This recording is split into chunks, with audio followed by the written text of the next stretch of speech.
আসসালামু আলাইকুম। আরেকটা কথা উম আমি বলতে চাই, ওই আপনারা জানেন নাসিরউদ্দিন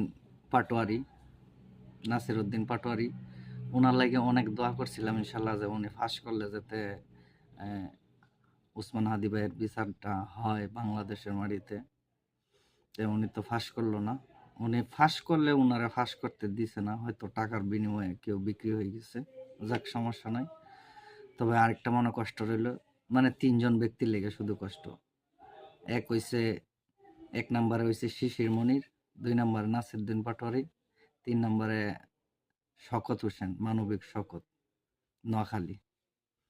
তো মানবিক শওকতে কোরআন শরীফ লিয়ে করছি, কসম খাইছি যাতে ভালো কোনো কিছু করব দেশের লাগি।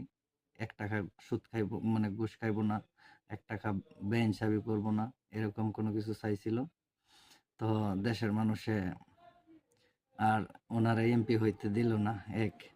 আর নাসিরউদ্দিন পাটোয়ারি উনি মানে এমপি হইলে মানে সব থেকে ভালোই তো আশা করতাম যে হাদি ভাইয়ের বিচারটা পাইতো দেশের মানুষে।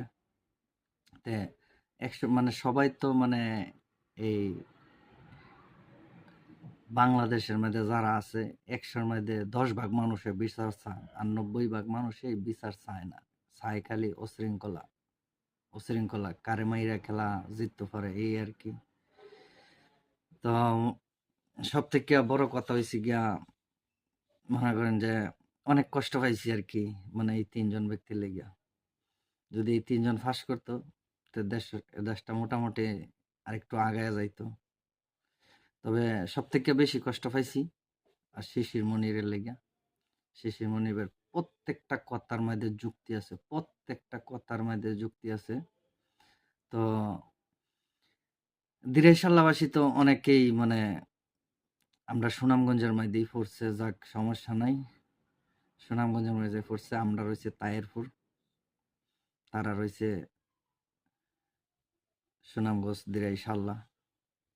দিরাই। তো যে ব্যক্তিটারে ফাঁস করাইছে, এই ব্যক্তিটা তো নিজে মানে চলতে পারে না, খাইতে পারে না।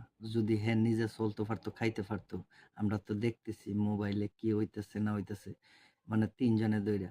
আশা করি হ্যাঁ ফাঁস করছে মানে যে ব্যক্তি হল তার লগে থাকবো, তার আর ফায়দা হইব। কারণ উনি তো সংসদে যাইবও না। উনি তো সংসদে যায় যে একটা কথা কইব, উনি কইতারতো না।